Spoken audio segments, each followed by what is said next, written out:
Assalamualaikum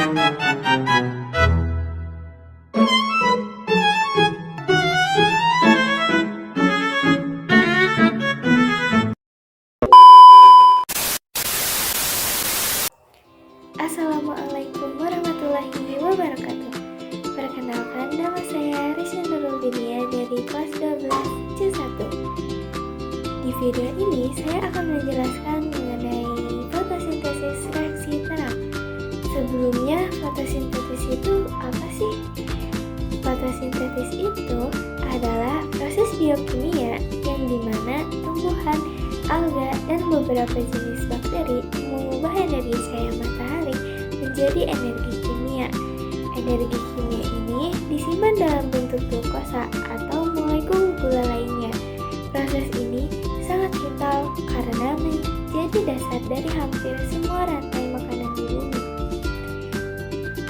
Nah, sebetulnya fotosintesis ini terbagi menjadi dua tahapan, yaitu tahapan fotosintesis reaksi terang dan fotosintesis reaksi gelap.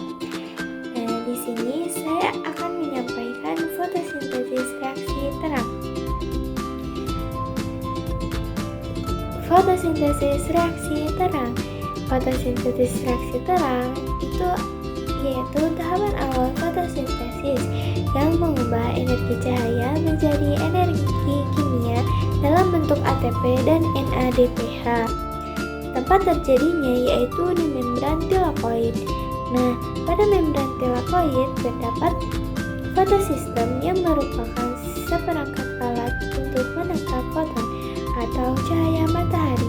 Ada dua jenis fotosistem, yaitu fotosistem 1 yang dikenal sebagai P700. Dikenal sebagai P700 karena mampu menyerap energi cahaya dengan panjang gelombang 700 nanometer. Yang kedua, fotosistem 2. Fotosistem 2 yaitu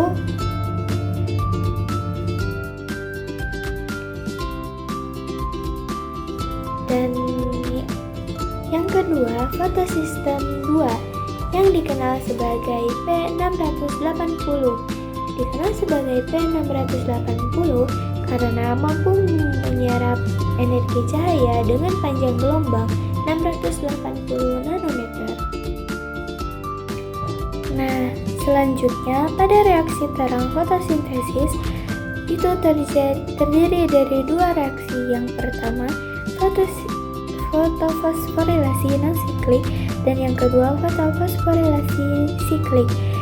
Yang pertama, fotofosforilasi non-siklik itu adalah jalur utama yang paling sering terjadi pada tumbuhan. Aliran elektronnya bersifat linear atau satu arah. Pada tahap pertama, penyerapan cahaya energi diserap oleh fotosistem 2. Elektron pada fotosistem 2 menjadi tereksitasi dan meninggalkan fotosistem. Pada tahap kedua, fotolisis air. Fotolisis air untuk menggantikan elektron yang hilang.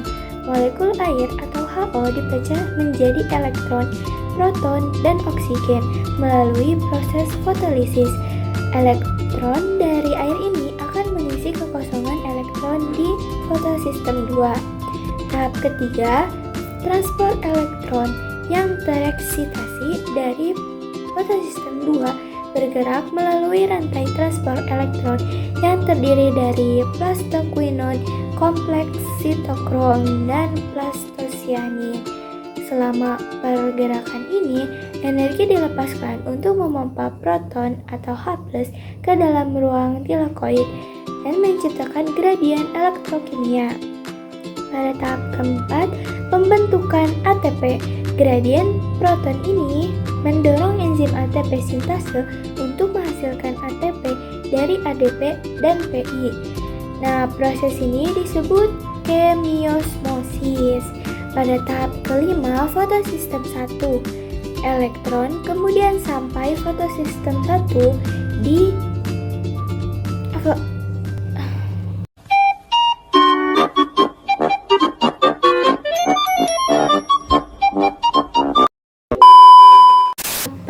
kelima fotosistem 1. Elektron kemudian sampai di fotosistem 1. Di fotosistem 1, elektron juga menerima energi cahaya tereksitasi lagi dan pindah ke akseptor elektron lain. Dan yang terakhir, pembentukan NADPH.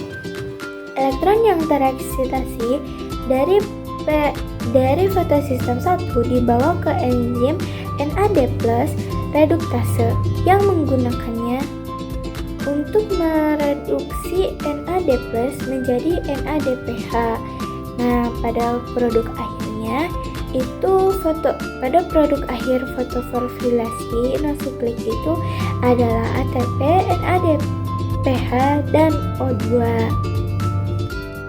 Dilanjutkan dengan yang kedua, fotofosforilasi siklik. Nah, jalur ini lebih sederhana dan terjadi ketika rasio ATP yang dibutuhkan lebih tinggi daripada NADPH. Aliran elektronnya itu melingkar.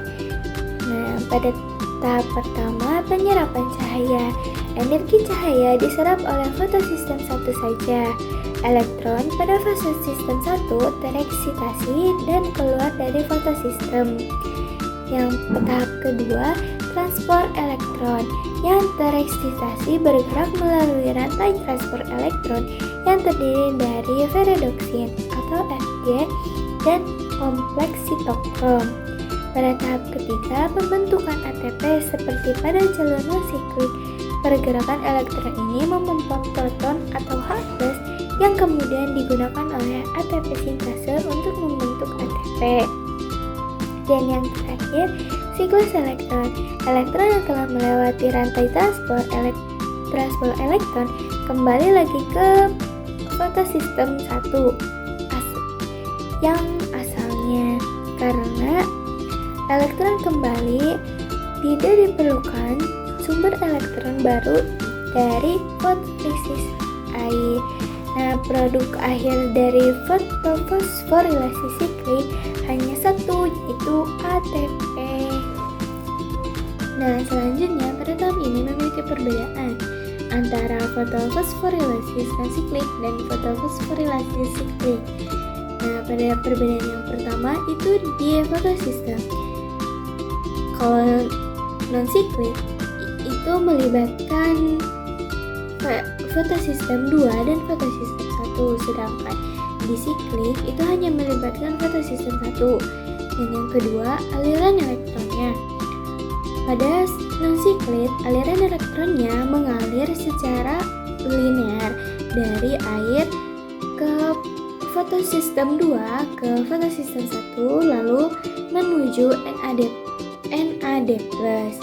dan elektron tidak kembali ke asalnya. Sedangkan siklik, elektron yang tereksitasi dari fotosistem 1 kembali lagi ke fotosistem 1. Dan hasilnya itu berbeda. Non-siklik itu menghasilkan ATP dan NADPH, juga menghasilkan oksigen dari fotolis dan juga menghasilkan oksigen dari fotolisis air. Sedangkan siklik hanya menghasilkan ATP. Sekian video penjelasan dari saya. Wassalamualaikum warahmatullahi wabarakatuh.